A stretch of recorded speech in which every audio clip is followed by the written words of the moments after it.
Caerleon, just outside Newport, South Wales. 2,000 years ago, this place was the fortress home of a mighty Roman legion. And just recently, a team of archaeologists working here have come up with some stunning discoveries. Their finds include some dazzling jewellery and fine carved objects.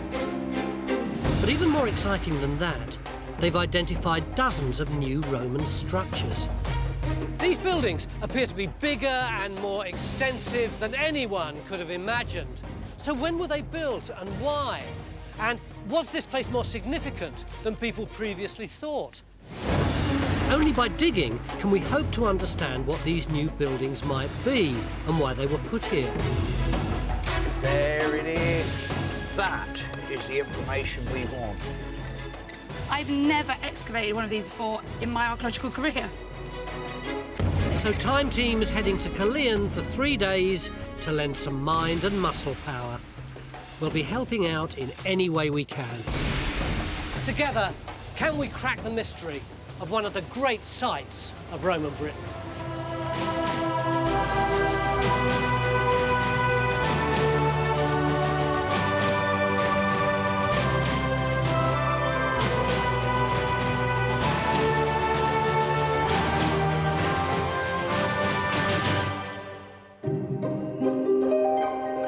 Lying just outside Newport, South Wales, on the edge of the River Usk, is Caerleon's legionary fortress. It's one of Britain's greatest Roman sites.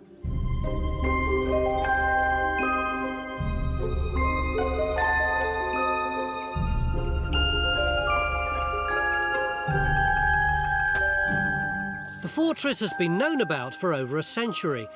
And since the 1920s, archaeologists have uncovered its bathhouse, amphitheater, and even a barracks. So with all these large buildings already excavated, what's left to do? Well, on the land outside the main fortress, a Cardiff University archaeology team have made an incredible discovery. This area, to the south of the main site, was always thought to be nothing more than empty fields.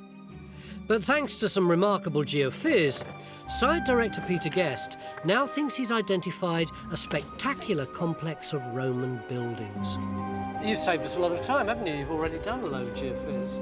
Pete, what's this intriguing large complex that we've started talking about? It's just southwest of the fortress. It lies in the area between the amphitheater and the River Usk, and it comprises this series of buildings here, which you can see a little bit better on geophysical results that we have here. Where we are now is in the middle of this very, very large complex here, a square courtyard building with large ranges on 3 sides and on the 4th possibly fronted by the quayside. Roman archaeologists, by and large, you look at the shape of something and go, oh, I know what that is, because the Romans built 19 of those somewhere else. What's the problem here?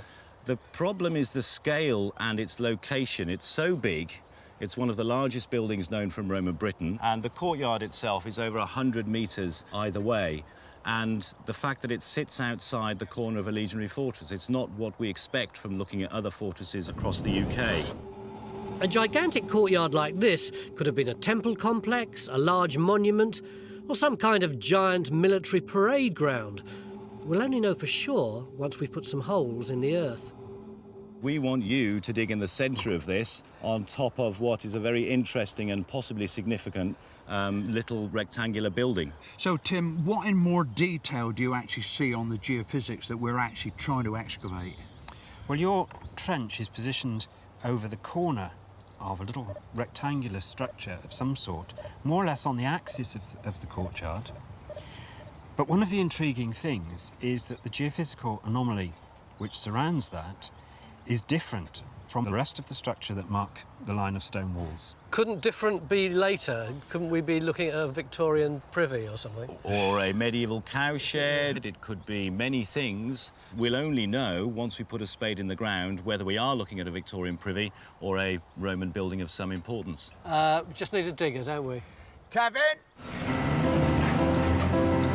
So Phil's trench could allow us to identify the mystery building in the heart of this giant courtyard.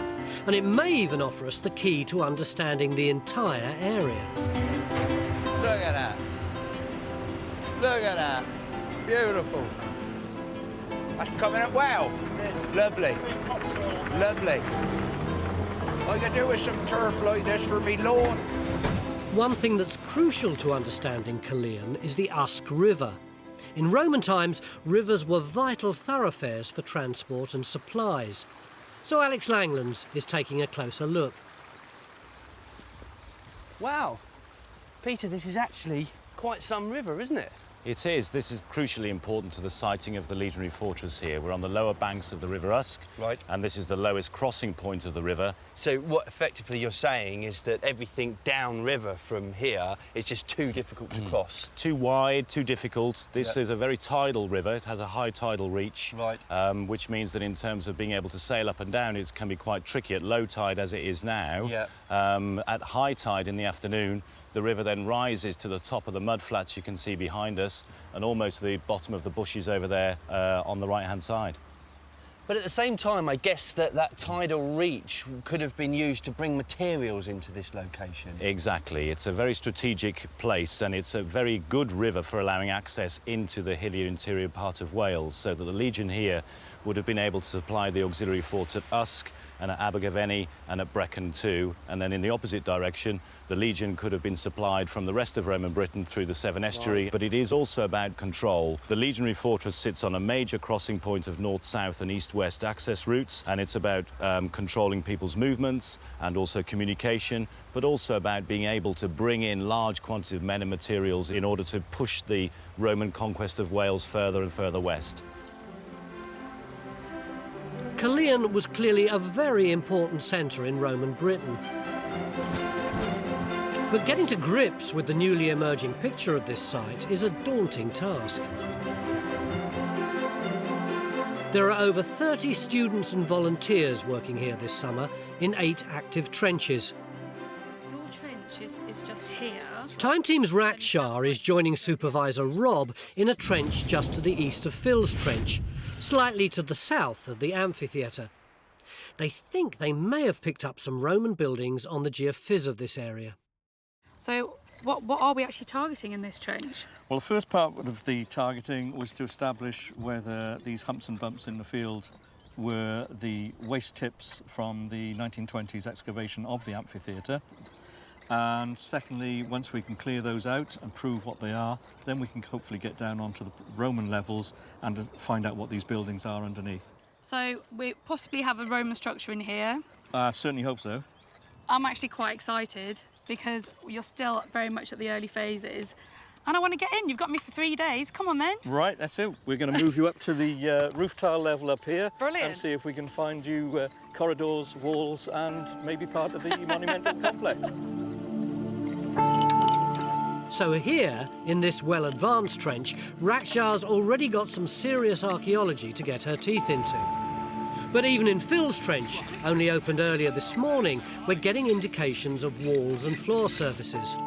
Hopefully, by the end of the day, there'll be more to report.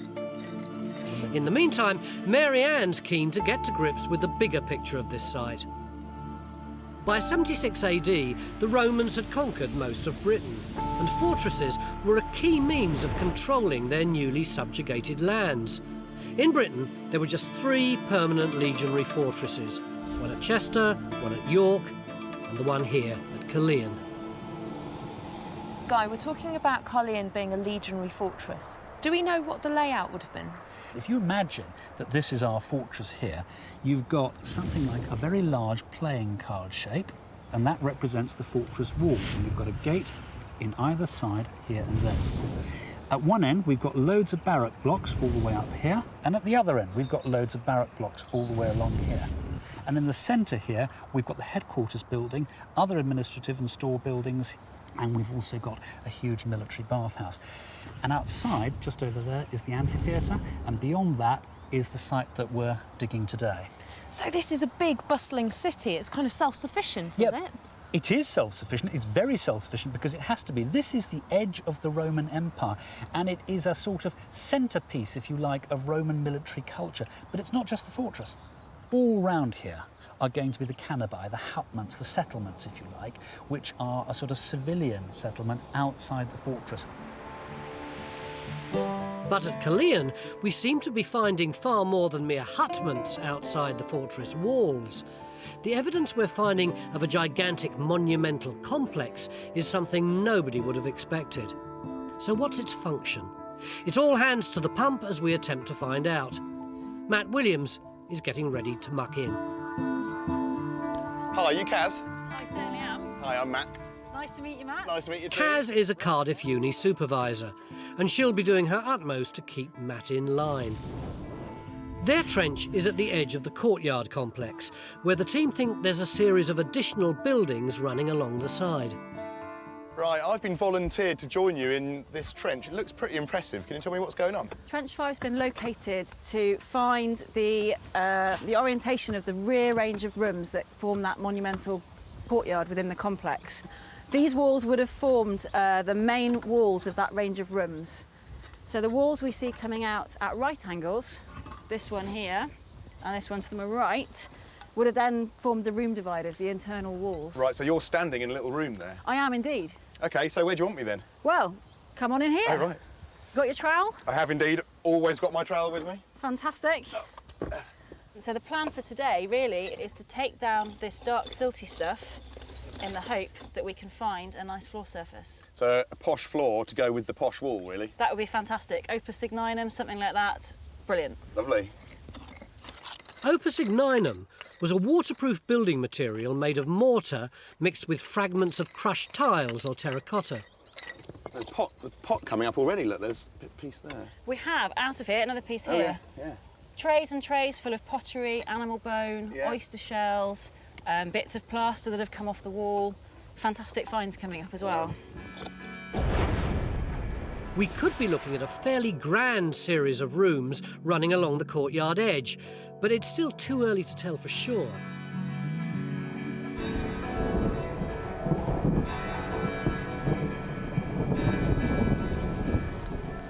It was all going so well. But this is Wales in summer. What else did you expect? Still, just before the weather turned, Phil Harding made a rather intriguing find. I know this is the middle of August, but the rain has been tipping down. Everybody has left the trenches, except these two intrepid archaeologists who are very excited about something. What have you got, lads? It's a really stunning object. What is it, Peter? A very unusual find. It's an intaglio. What does that mean? It's a gemstone that's been engraved. You can imagine how difficult it would have been to engrave such a small object. And it would have sat in the middle of a finger ring, something that a Roman legionary would have worn on one of his fingers. Have a look. So it's got sort of figures in it, hasn't it?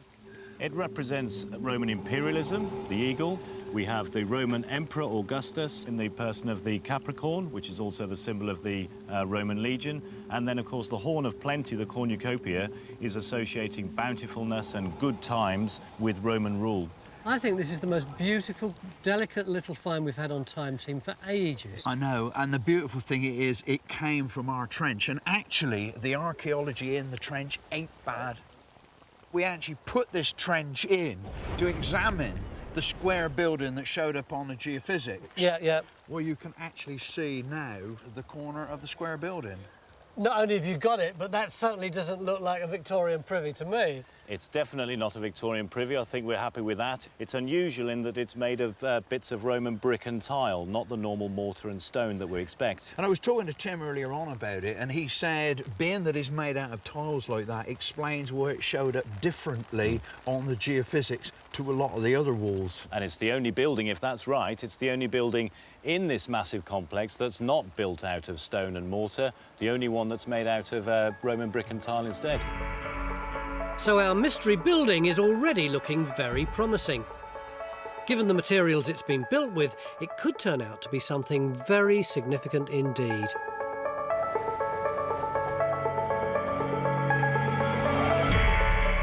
It's been a fantastic first day helping out on this remarkable site, but we're ending the day in the campsite, where all the students and volunteers live for the duration of the dig. And those volunteers now include Matt and Raksha. We've got a surprise for you to help build the team a bit. We don't like the idea of the students sleeping in all these tents while you go off to some grand hotel. So in order to build team, you two are sleeping in there tonight. What? Camping. Yeah, we are serious. Actually, Absolutely. I've got a surprise for you. I came here in my camper van today, so if it's all right, I think I'll just sleep in that. So it's just going to be you, Raksha. Come on.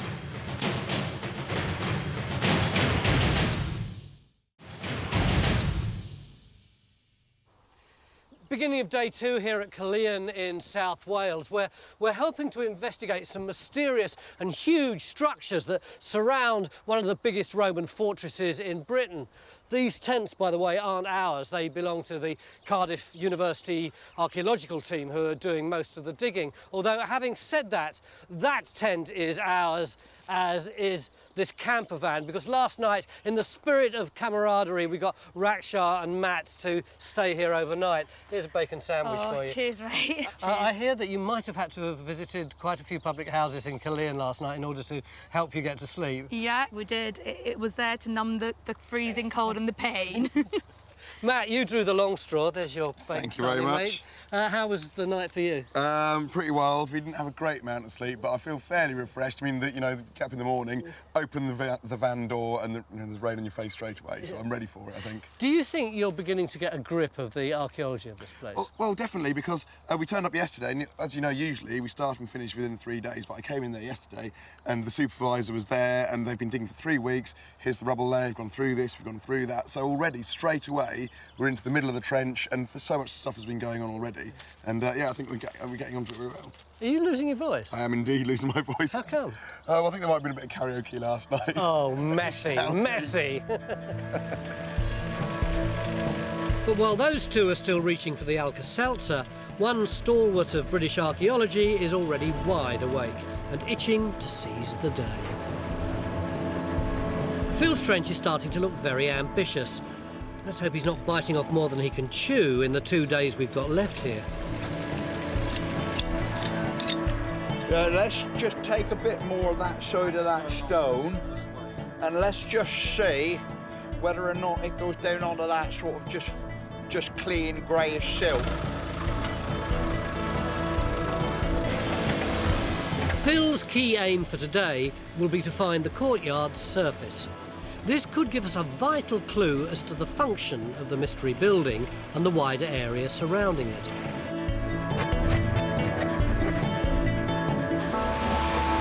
And while Phil cracks on, Marianne's dropping into the town's museum. She's going to take a look at some of the key finds to have emerged from the fortress over the years. Some of them look downright vicious. OK, these are obvious to me. That's a spear point, and this is all weaponry, isn't it? Yes, we obviously, being a legionary fortress, we've got a tremendous collection of military items, from spearheads, arrowheads, some of which have clearly seen action. You can see that that's hit a target. Fantastic. But we also have some of the ring mail of the centurion. The centurion wore that type of body armour. But then we've got some other weaponry. These caltrops here would be thrown on the ground, and whichever way they land, there's one spike that faces upwards. So they just throw them on the ground, and when it went into either a horse or man's foot, that's it? It brings them down, yes, and they're still used today to stop cars. The police use them as a stinger. Even to this day, they're very effective, tried and tested method. And what about this? It's the image of somebody with long, curly, flowing hair, leaning forward. He's naked. These are not Roman traits. He's clearly got his arms bound behind his back. And we believe he probably represented a captured native, possibly even a native Silure from the Silure tribe in this part of the world. And he might be leaning forward because he's about to receive a sword blow to the back of the head from a soldier or a cavalryman. Gosh, you can't really get away from the fact that this is a military site. It certainly is a military site, and I'm sure the soldiers would have liked this type of art. Personally, I'm not sure quite how much time the battle-hardened legionaries would have had for art appreciation. This, after all, would have been a busy, bustling fortress, a constant hive of activity. And nowhere in the fortress would have been busier than the river bank, where goods and men were shipped in and out of Caerleon.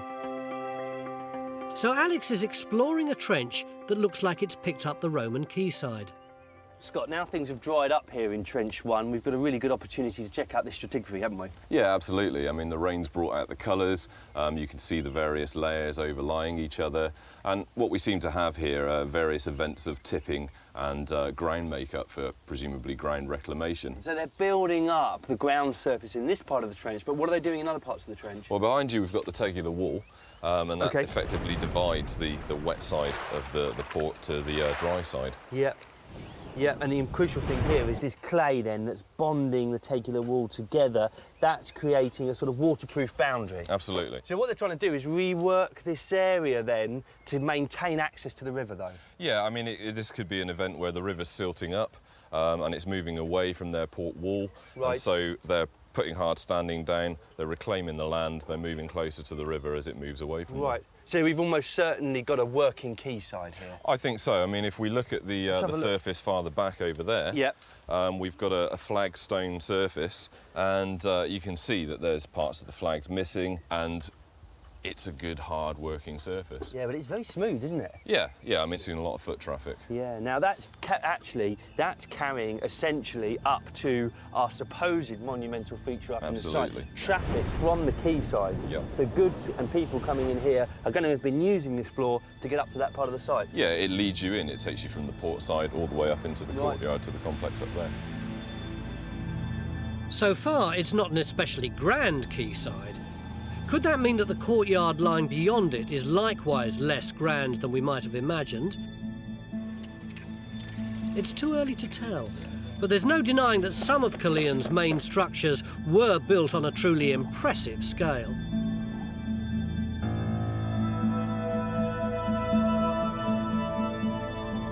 Guy, this must be one of the most intact Roman structures in Caerleon. If not the whole of Roman Britain, it's a fantastically well-preserved amphitheater. But what we've got are only the bottom parts of it. It had a huge wooden superstructure all the way around the top, so you can imagine it towering over you. How many people would it have seated? Well, at least 6,000, which is a pretty large number. And many of them would have been gathered up here, watching gladiators who would have started off their bouts by saluting the president of the games, who would have been up over here.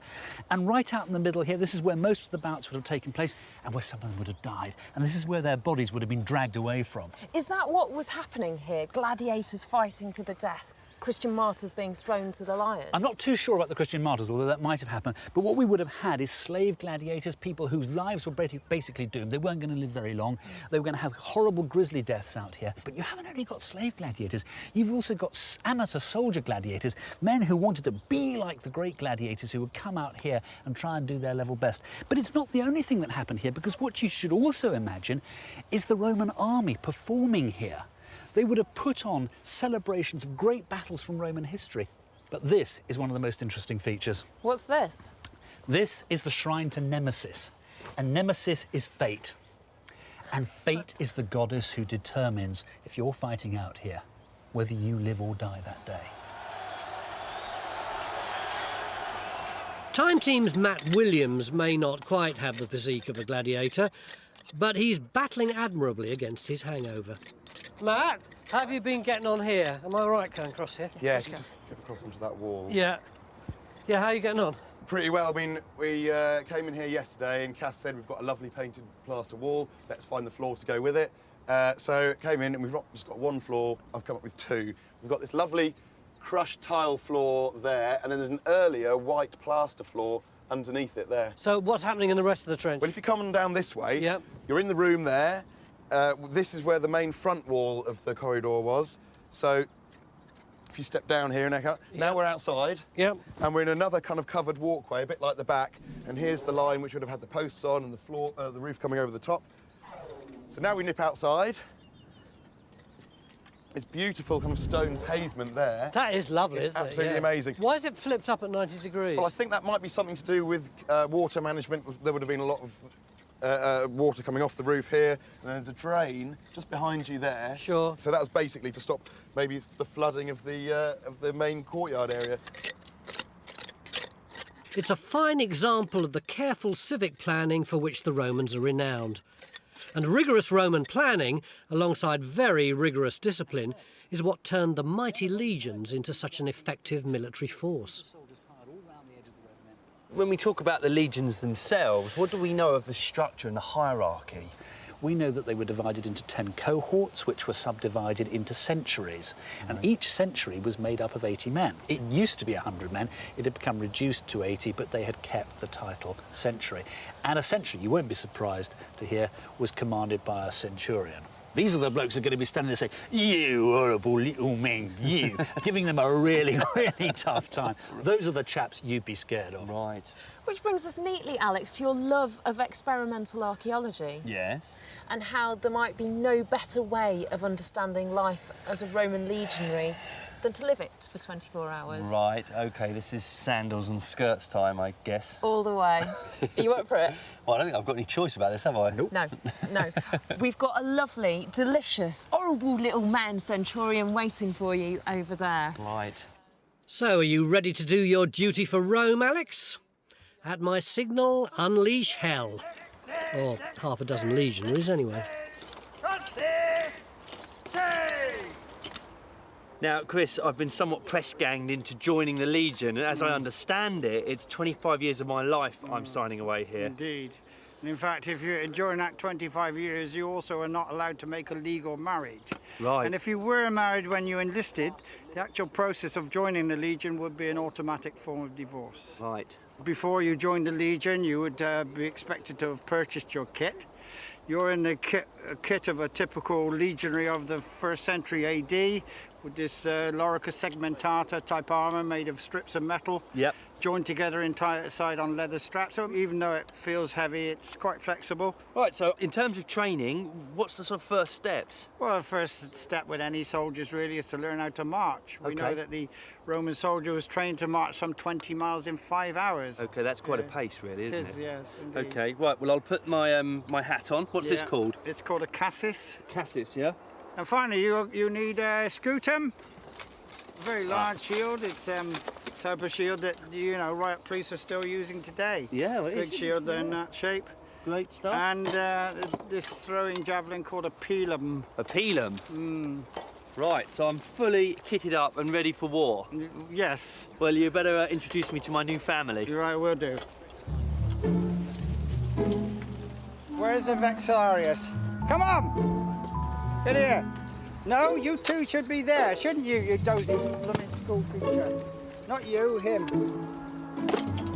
Dextrosum with ite. Turn to your right.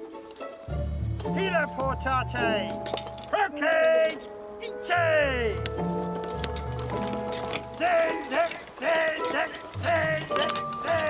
Alex, are you in standby?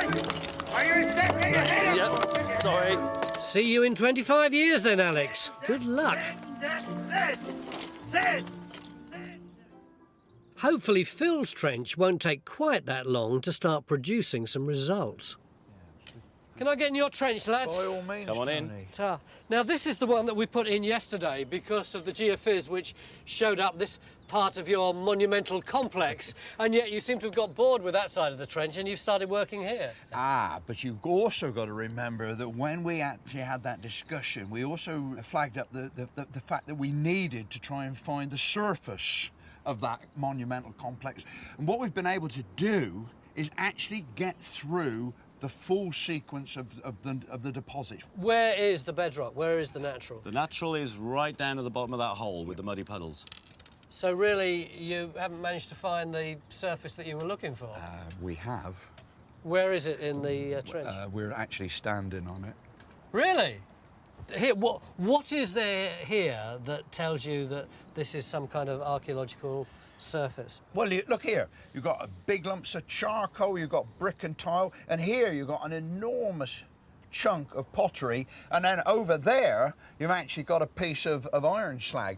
But you've also got buildings here as well. Where are your buildings? Well, actually, one of the crucial pieces of evidence is where you're standing. You're standing on it. Oh, this thing here? Yep. So what do you think that is, Pete? Well, there's a series of these large flat stones that seem to be set into the surface, and we're thinking that they might be post pads. So you'd have a big timber, and rather than driving a hole in the ground and putting it in, you'd simply have a flat stone which you can then rest your pad on. And as long as the superstructure and the roof is heavy enough, it should stay in position. But what it means is that this monumental complex, the courtyard surface, may actually have had quite rudimentary buildings. It gives you a totally different impression of what was going on in here. People were, well, I don't know about living here, but certainly working here. There would have been buildings in here. So our large courtyard and its associated buildings may be looking less grand and imposing, more rustic and workaday. But we've been wrong before, and at this stage we've still got no idea what kind of structure it was. Keep digging, Phil.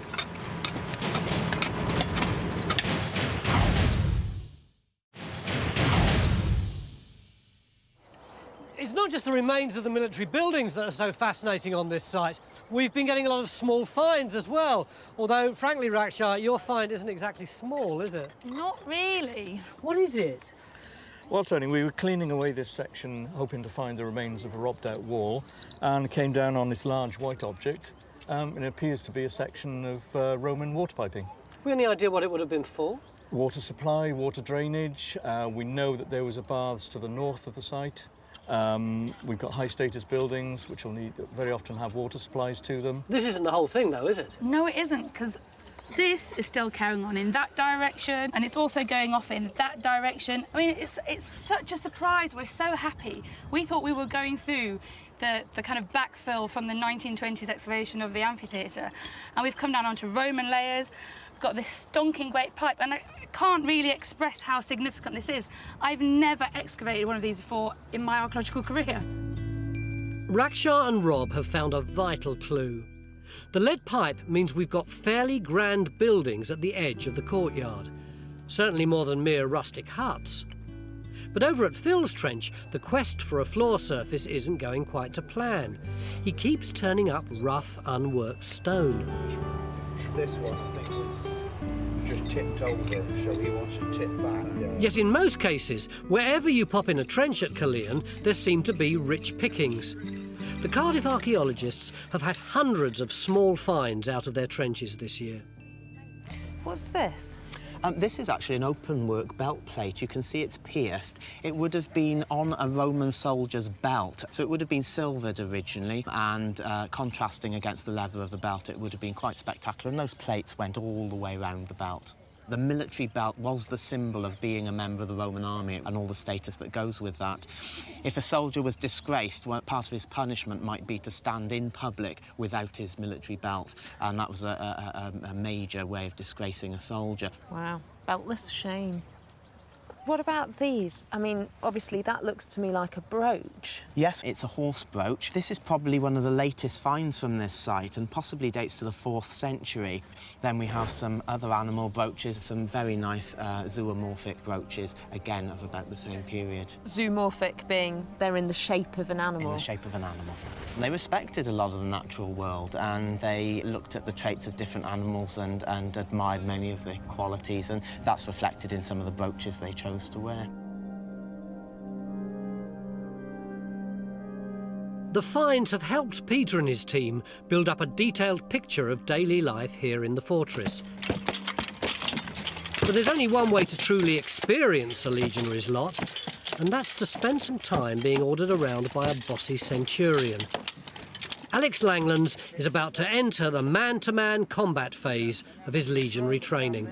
Okay, so throw the javelin. And then you just draw your gladius. I've got my shield up here like that. So you use your shield to knock him in the face, So and come in like that stab and- him with the sword. And give it a bit of that there like that. Sword. Really nasty. But I've also got a dagger here as well. Now, what would that be Well, used if for? you broke or lost your sword, or Yep. if the enemy were really pressed up close together, Right. you can see from the shape of the dagger, once again, it's a stabbing weapon, Yep. and that would be useful for stabbing once again into Sort of the up here, stomach or or into- into the neck. In there. But up yes, into the stomach. that would be ideal. Nice and soft. Right. So, Alex, we're going to put you in there and see if you can do some training with Great stuff. the wooden sword and wicker shield. Right, okay. So if you both want to get stuck into each other. Nothing personal then. No.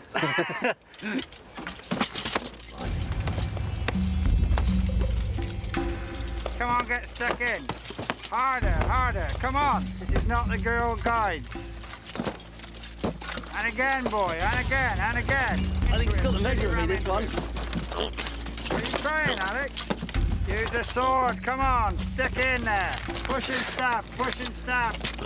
Use that shield, use that shield. Okay.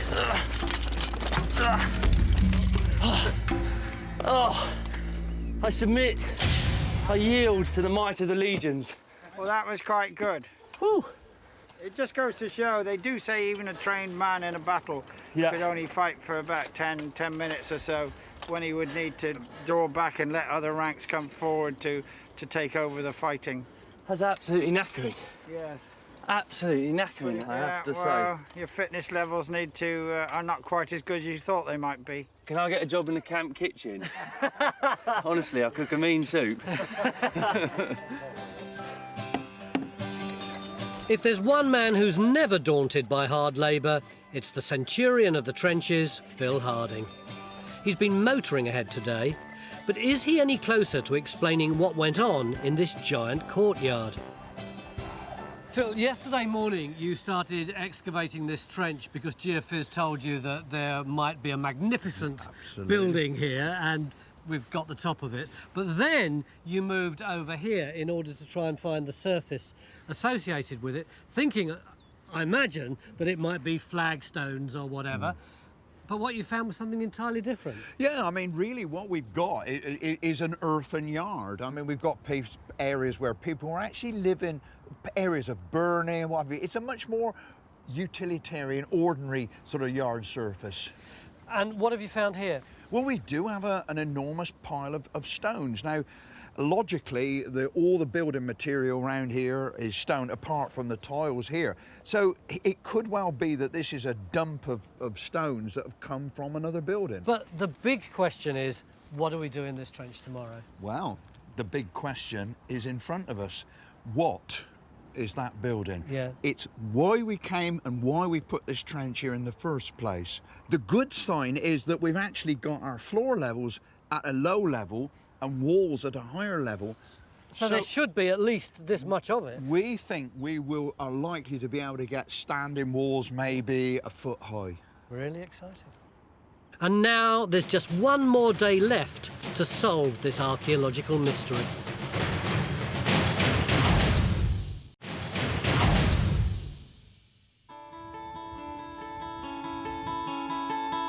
"8 a.m. on the dig site. Time to rouse the troops. It's nearing the end of a very exciting summer for the Cardiff University team working here. They've already succeeded in learning much more about this startling site, and even at this late hour, the finds just keep tumbling out of the ground. Over at the quayside trench, they've just unearthed another direct link to the Roman legions. It's ages since I've been on a site where there's been such a wealth of small finds, but the one that always gets Romanists going is something like this, isn't it? It is, absolutely. This is a small piece of old red sandstone with 3 letters on it. We can see part of the letter A V or a U, and then probably a G at the end. Do those letters have any particular significance to you? It's extremely significant because it's an abbreviation for the word Augustus, or another word Augusta, so of or the emperor or by the emperor. And what was the relationship between Augustus and this place? The second Augustan legion that was based here was raised by the Emperor Augustus at the end of the 1st century BC, and also various monumental inscriptions were erected in Roman Britain and around the empire in the emperor's name, and subsequent emperors took Augustus as one of their titles. Where do you think this inscription would have been? And it would have come from a much larger inscription that probably sat, we think, above the main entranceway into the courtyard complex that Phil's trench is in. And it essentially would have allowed people to recognise who had built this, and there would have been perhaps a processional route from this part of the port on into the major complex, funneling people in. Obviously, it's all about Roman imperialism and projecting imperial power. Cut out in there with them stones. So, how many courses have we got here then? We got 1, 2, 3, and we certainly got a 4th one there.